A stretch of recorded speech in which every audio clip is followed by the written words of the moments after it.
नमस्कार, capital TV का खास शो वॉर ऑफ स्टेट्स देख रहे हैं आप। मैं हूं आपके साथ पूजा।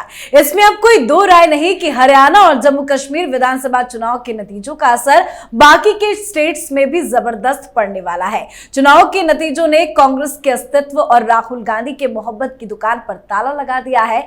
नतीजों ने महाराष्ट्र, झारखंड और दिल्ली में कांग्रेस के सहयोगियों को राहुल गांधी से सवाल पूछने का मौका दे दिया है। अब देखिए, बीजेपी के कट्टर आलोचक रहे संजय राउत ने क्या प्रतिक्रिया दी। संजय राउत ने कहा कि बीजेपी ने शानदार तरीके से चुनाव लड़ा, बीजेपी ने बेहतरीन चुनाव लड़ा, बीजेपी ने हारी हुई बाजी जीत ली। कांग्रेस की ओर साफ इशारा करते हुए संजय राउत ने कहा कि हम कश्मीर इसलिए जीते क्योंकि इंडिया ब्लॉक ने मिलकर चुनाव लड़ा, हरियाणा हारे क्योंकि कांग्रेस को लगता था कि हमें कोई नहीं चाहिए। तो वहीं राघव चड्ढा ने भी शेरो शायरी के अंदाज में कहा कि हम साथ साथ चलते तो कोई और बात रहती। साफ शब्दों में कहूं तो राहुल गांधी को, कांग्रेस पार्टी को चारों तरफ से गंदी गंदी गालियां पड़ रही हैं।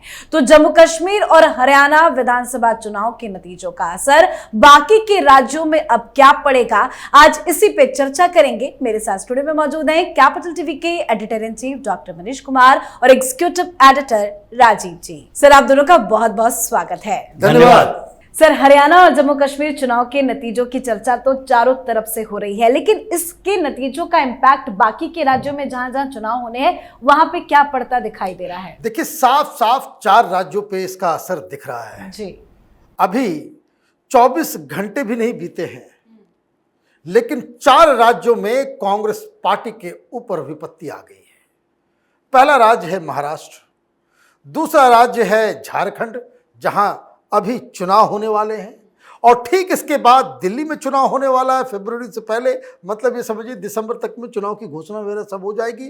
तो दिल्ली के ऊपर भी असर पड़ रहा है। लेकिन उससे पहले उत्तर प्रदेश में जहां पे 10 सीटों के ऊपर उपचुनाव होना है, जो किसी भी दूसरे राज्य से जो चुनाव हो रहे हैं उससे कम महत्वपूर्ण नहीं है। वो इसलिए क्योंकि यूपी का ये जो 10 सीटों के ऊपर विधानसभा का चुनाव है वो इस बात को साबित करेगा कि ये जो अचानक से बीजेपी की सीटें घटी और ये जो इंडी गठबंधन वाले जो जीते वो कोई फ्लुक था, अफवाह की वजह से जीते, या वाकई आप लोगों ने अपने संगठन को, अपनी पार्टी को इतना मजबूत कर लिया है कि आप जीत गए।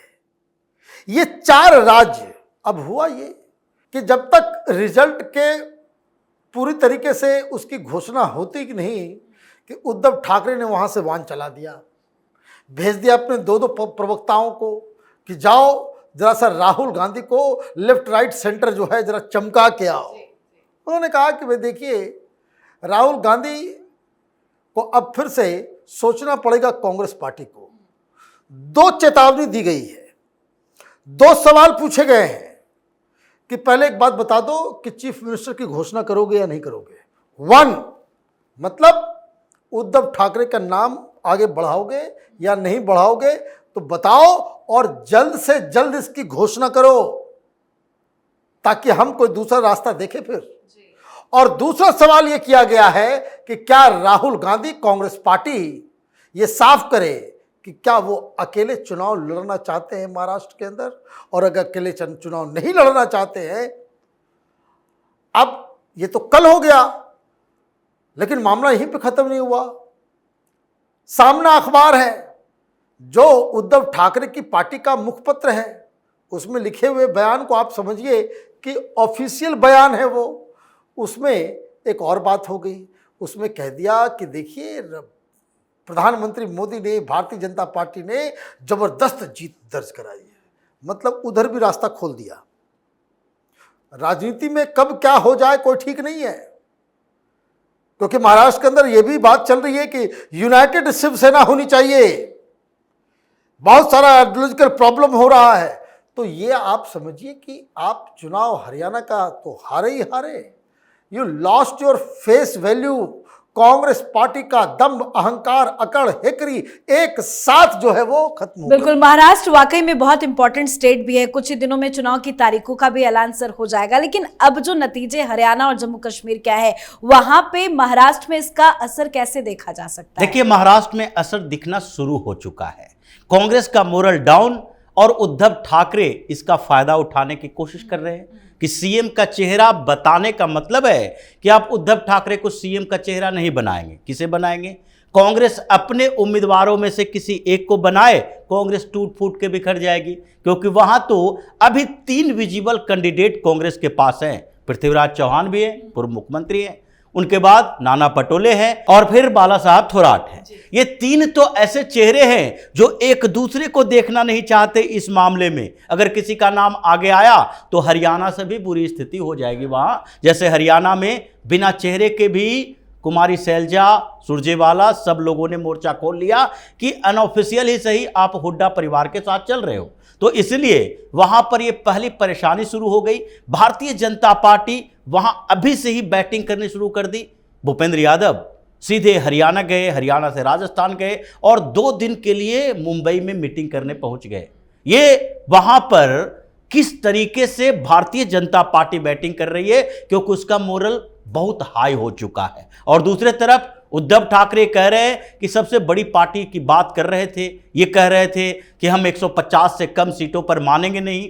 भाई तुम्हारी औकात यही है कि हमें सबसे बड़ी पार्टी मानो और कांग्रेस एनसीपी दोनों मिला के 50% पर बात तय कर लो कि कितनी सीटों पर कौन चुनाव लड़ेगा। मुख्यमंत्री की बात, यह सीधे तौर पर कांग्रेस को यह चैलेंज है कि तुम्हारे पास कोई चेहरा नहीं है। एक ही चेहरा महाराष्ट्र में अघाड़ी का है, वो है उद्धव ठाकरे। अब इस मामले में ये लोग अगर साथ आते हैं तो भी समस्या, नहीं आते हैं तो भी समस्या।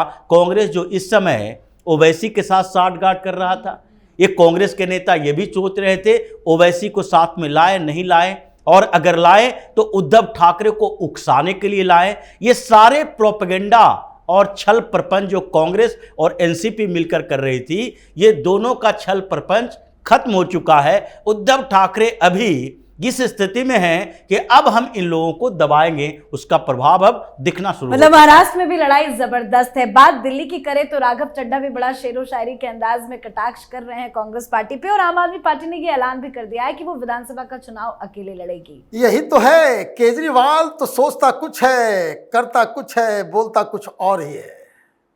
ये तो केजरीवाल का कॉन्फिडेंस है और राहुल गांधी की रीडिंग है उसकी। वो राहुल गांधी के दिमाग को जानता है, वो इस चीज को समझता है कि दुनिया में किसी नेता को पप्पू बनाया जा सकता है तो राहुल गांधी है। ये जो बयानबाजी जो अचानक से अपने चट्टे बट्टों को इसने आगे किया है, कोई शेरो शायरी कहता है कि अगर हम साथ होते तो कोई और बात होती, तो कोई कह रहा है भाई अकेले लड़ेंगे, कोई कह रहा है कि भाई ओवर कॉन्फिडेंस में मर गए, कोई कह रहा है कि साथ में लड़ते। तो कहने का मतलब क्या आप समझे?